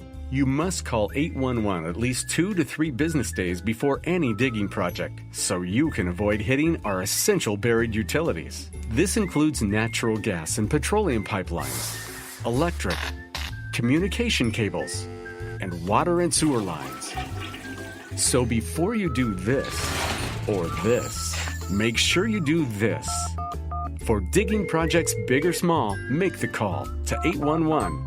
Brought to you by Common Ground Alliance. Hey sports fans, this is Lily King. Make sure you tune into Indiana Sports Week with Jim Foyle.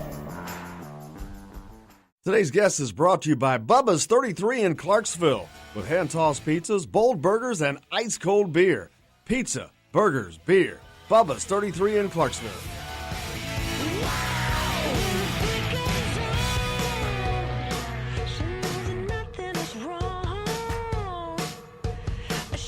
And welcome back to the Golf Club at Eagle Point Studios, Indiana Sports Beat. Jim Coyle with you as always. And now joined by a good friend of the show, Kevin Brockway, the IUB writer from CNHI Papers. King of Karaoke, how are you, Kevin? Good morning. How are you? I'm doing fine, sir. How's it going with you? It's it's going all right. It's been a little over a month now in Bloomington, and as you mentioned, I found a little karaoke spot, which was fun. But it's a little bit of a busy week with obviously the Pacers. You had announcement of Joey Brunk. You had Indiana announcing they're going to sell alcohol, beer, and wine at football games. So pretty interesting week so far. Yeah, a lot of stuff going on, man. A lot of stuff to talk about. Recruiting-wise, big news for Indiana football. We've talked about that this week with the highest-rated recruit that they have gotten in the ratings era for them, which can only mean more good things for them coming, especially with the video he put out talking about how he wants to help be a part of the culture and become a pipeline for Indiana to Detroit or to that area, which – that's a hotbed area of football, too. So Indiana's really spreading their wings, recruiting more of a national stage now. They've got an imprint in Florida and move up to bigger places like that. That's just good things for Indiana football. Yeah, Tom Allen, I guess he was an assistant coach at USF down in Tampa for a year. So he and his staff, they seem to have mined that Tampa area pretty well. Obviously Michael Penix, a quarterback from Plant High School. They've managed to get some guys from there, and obviously, now going into Detroit and in the Midwest, it's important, and I think Indiana football, we can all agree it's been an uphill climb because when people think about the Big Ten, you think about Michigan, you think about Ohio State. Penn State is a traditional program, and they joined the Big Ten about 20 years ago. So it's been an uphill climb for sure, but certainly you got to credit Tom and his staff for going out there and really, really busting it and trying to get the best players to campus that they can. And yeah, and you've been up here a month, like you said. It was down in Florida. You'd cover the University of Florida Gators through their basketball titles and their football program. And, of course, the Kentucky Derby is going on this weekend. A lot of big racing down there. Do you ever follow thoroughbred racing or anything like that? Yeah, not really, but I think the Derby is something that kind of transcends that. I mean, everyone has their Derby parties, right? They have little things that they do. Them picking horses in a hat and so forth, and beginning of the Triple Crown, which obviously is interesting, and I'm sure you probably know better than I if there are any Triple Crown contenders. It's always neat to see when a horse can get that started in Kentucky. Yeah, Omaha Beach was the favorite of the Kentucky Derby this year, the prohibitive favorite, and has now scratched out of that race. But we got a text in from Tim. He said he was listening to ex-Colt player Jacob Tammy, and he says Omaha means nothing. So just a reference to Peyton Manning. That's kind of funny, but perfectly timed. So good text there, Tim. But Indiana basketball, man, a lot of news for them as well. There was a list out about a week ago that I saw that listed the Big Ten teams and the amount of offers that they had out. And at the bottom, or with the most, obviously, was like Illinois and Rutgers with like 40 offers out at the time. Indiana was at the top with the least amount at 6. I think Michigan State at 7. But that has certainly changed this week because they've almost, or if they haven't doubled the amount of offers out. Been a lot of offers made this week. Yeah, and I think you still have to be careful. I mean, you have to be selective in that because, what's an offer really? What if a kid that you extended offer to commits, but he's not someone that you really necessarily want? I mean, there are conditional offers. You've been around the recruiting game long enough. I do know that I think the big splash offer was Anthony Leal, the local kid from Bloomington. The 2020 kid, that's going to be a pretty interesting, to follow and to chart because he's a really talented guy and he's a guy that's right in your backyard. So I think that'll be interesting to look at going forward. And then, of course, Luis Quinones is going to announce on May 10th, and that's a guy in the 2019 class that you're desperately going to need as a shooter, as a guy that can kind of extend the defense. Yeah, I don't expect to see Quinones coming to Indiana personally. I think that he's going to. I see him going to Memphis. He just talks a lot about the NBA, and that's his goal. And I'm going to guess that that's where he ends up. But a lot of offers. You mentioned the Leo offer, and the other day, or maybe yesterday I said some of these offers I don't think happen if they would have landed some of the guys they were recruiting for this year. I think it would have changed what they were doing next season. And obviously what they're doing next season has changed because they didn't get them. I don't know that Leo got that offer if they would have landed one or two of the guys that they had wanted to get, but that's just a guess. And then the Leo offer is popular amongst the fan base because it's another Indiana kid. He's from Bloomington. They didn't want to see a potential good player get away. Todd Jallo, that went to Ohio State, someone like that. But the fan base really likes seeing the Indiana kids on that roster, and it makes sense. I get it to a degree, but just because they're from Indiana does not always necessarily mean that that's a good fit for the program or for them, for that matter.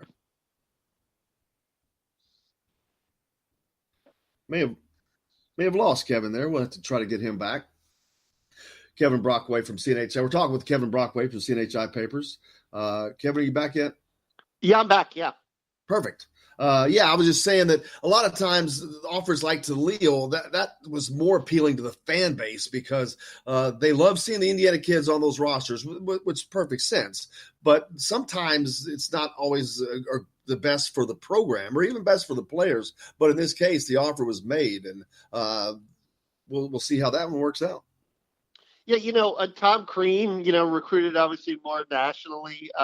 When you look at it, I think Archie is trying to get back a little more in state, because sometimes he can miss guys. I mean, take a look at Kyle Guy. I mean, they missed on Kyle Guy a few years ago, and he went to Virginia and he won a national championship. So I think you have to protect your backyard to an extent, but you really, it's about identifying the right guys and kind of sprinkling it in. But we all know about the high school talent in the state, and it's going to be, like I said, it's going to be interesting, to see Archie's strategy going forward and how much he can mine the state for talent and identifying, the right guys. I think that's kind of the key. You got to get the guys that are, and certainly Romeo was that kind of a guy last year, and it didn't pan out a little bit because of the injury, but his thumb situation, but you're still looking for those guys within the state that, love Indiana and would love to play, put on the candy stripes. Talking with Kevin Brockway, IU beat writer from CNHI Newspapers. You mentioned Tom Crean. He's put together the number 6 recruiting class in the country, including the number 2 player overall. He's putting together a good recruiting class down there in Georgia. Yeah, and that's a tough place to recruit. Trust me, from knowing the SEC. I mean, Georgia's known as a football school that's with really not much tradition other than Dominique Wilkins back in the day. But that's a hard place to win. It's really Stegman Coliseum down there is not the greatest building. They have built a really nice practice center there adjacent to it. I'm sure that he sells. But, getting the players out of Atlanta has always been a struggle for Georgia. I mean, it's always been kind of perceived in that state that, Georgia's a football school and Georgia Tech is a basketball school. So, fighting that decades of perception is something that Crean's going to have to deal with. But to his credit, he's gotten some players. And the SEC has gotten better down there in terms of basketball. So he still faces an uphill climb in terms of, not just getting the talent, but developing the talent and getting some, cohesion within those guys. Got a text in the show from Tim. He asked, any chance or rumors of any of these 2020 kids committing early? I don't think that they will personally, because I think these kids all enjoy the recruiting process to a degree. They enjoy taking the visits and being treated as a king for a couple of days by these schools, but also I think most of them at least want to look at their options. And then you mentioned that potentially some of these offers are conditional, so they don't necessarily have a chance to commit early. Maybe, I don't know. I know that that's probably not supposed to be a thing, but in real life is real life. And so we don't really know how that plays out. But I don't see any of these guys committing early unless it's somebody that just says, hey, yeah, I want that, and grabs that scholarship. It's happened before. People like Tim Priller, he definitely was not going to turn the scholarship down to IU. He was like a 300 and something recruit in the country. Yeah, and I think that kids generally pop around. That's the expression we use down there in terms of commitments. I think around September and October, like right before that November signing period, that's when, kids start to go on their visits. And you usually, right after you try to get them to campus, you really try to, put, I wouldn't say put the screws on, but, tell them, hey, look, we really want you here. We want you to accept this offer. I think that's the time you generally find that September, October area. That's generally the time you find that, kids commit, and then you get them to sign in November in that early period, and that's usually a good way to go about it. That's how a lot of programs do it, and I think that's how you'll probably see Indiana do it going forward. Yeah, and also you've got the AAU summer season coming up here for these players to get through. Although it would be much different this year, the coaches will not be out and getting to watch these guys play at these events, but you still have all the events that comes up, and they certainly want to get through that, most of them at least, and let as many coaches see them as possible. Yeah, the evaluation, that's really what's important. You want to see them go up against some of the better players throughout the country. That's always a good gauge to be able to watch them over the summer. And to, and like I said, just to get the visits too, and to get them on campus, get them to feel comfortable. And at that point, you hope you kind of wrangle them up. But I would be surprised if you got guys, committing in June and July at this point.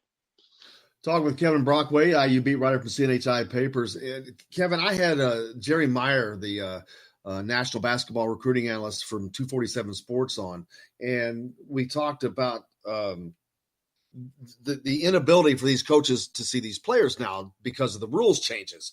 And we talked about it's not really going to affect teams filling scholarships, but will they necessarily be as successful getting the guys that they wanted, or there's going to be a change. How that change manifests itself, we'll have to wait and see because it hasn't happened yet. We can only predict. But with these coaches not being able to go out and watch these guys, does a guy get missed here and there? He's probably going to get a scholarship, but maybe not to the school that he wanted, or it's not as easy to find these jewels as some people have done in the past. Yeah, and it's unfortunate, but there's some kids are going to slip through the cracks, I think. I think that's the thing, too. You always hear about those kind of summer stories, those guys that really emerge in July that people don't necessarily look at, and they get on the radar, based on what they do over the summer. And I think that's kind of the unfortunate part of it, is that you're going to be losing that a little bit, and those kind of stories of guys that really can kind of make their mark. I remember even, Chandler Parsons a long time ago when he was at Florida was a guy that was a summer riser, was kind of in Nick Kalathis' shadow as a high school player, but really made his mark in some of those July events and really caught the attention of a lot of people. And, you may not have that anymore with, the elimination of that summer evaluation period. Then also getting the FBI trial going on. It was a big bombshell that came out a day or so ago. Sean Miller allegedly was paying DeAndre Ayton $10,000 a month, and that's an allegation that's been made off of a wiretap, conversation caught on an FBI wiretap. But that's certainly not good news for Sean Miller out in Arizona. Yeah, the trial is taking some interesting turns. And, Christian Dawkins testified. And I thought what was interesting, too, was over the weekend they started implicating some football programs, including Alabama, including Clemson, two of the teams that played for the national title. I'll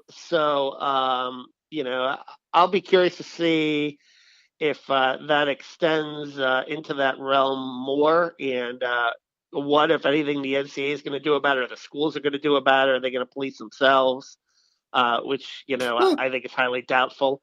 But the fact that you've got guys talking about football as well as basketball in this just tells you the scope of what's going on down there, and talent procurement, which we all know is highly competitive, and people are going to they're going to test the margins, and sometimes they're going to break the margins, and they're going to find loopholes. They're going to find third parties, and in this case, we found that with Sean Miller, and the evidence against him continues to pile up. I do not understand why Arizona has not acted on it yet.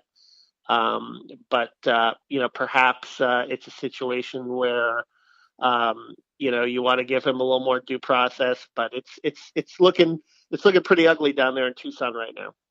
Yeah. I mean, it's the same for Wade at LSU. I mean, he has been caught on wiretaps, to my knowledge. Him personally talking about now making a strong ass offer. And it was obvious what was the conversation was about, but there's another guy who is still that was suspended, but reinstated right now. So it's like, it's a crazy time right now in college basketball. Yeah. And some schools are just digging in their heels on this. They're going to fight it right now. It's a perception issue. And listen, the NCAA has got to, get the transcripts from the Southern District of New York. And that's not a given. And a lot of these guys are cutting deals, and that might be part of the deal. And say, look, have these records sealed, have this testimony sealed. And the NCAA has to get that testimony before they can act on it. So right now, I think we're all kind of in this limbo stage where if the NCAA gets the testimony from the Southern District of New York, really at this point, there's not much that they can do from an enforcement standpoint on these schools. And I think the schools know that as well. So there's this little cat and mouse game going on right now, and it's kind of a wait and see. So I think that's kind of where they stand. And, certainly I think Louisville, probably fired Rick Pitino because enough was enough. And there was a lot of other baggage before that. And maybe in the case of Will Wade and in the case of, Sean Miller, they're going to try to ride it out and wait and see if the NCAA can get that testimony. But if the NCAA does get that testimony, I think then you'll see a lot of these schools act appropriately. 10 seconds. Last question. I got a text in. Do you think Miller is done at Arizona? I'd be shocked if he'd be back. Yeah, I would be. I'd be shocked. Me as well. Can't thank you enough, Kevin Brockway. Look forward to doing it again, man. I appreciate you, sir. All right. Thank you. Have a great one. Kevin Brockway joining us as always. We appreciate him. That's going to wrap it up today. Tomorrow on the program, Todd Leary, Andy Graham, a member of the Indiana Sports Writers Hall of Fame, joins us as well. Thanks a lot for joining us on the program today. That's going to wrap it up from the Golf Club at Eagle Point Studios. I'm Jim Coyle, and I will see you on the radio.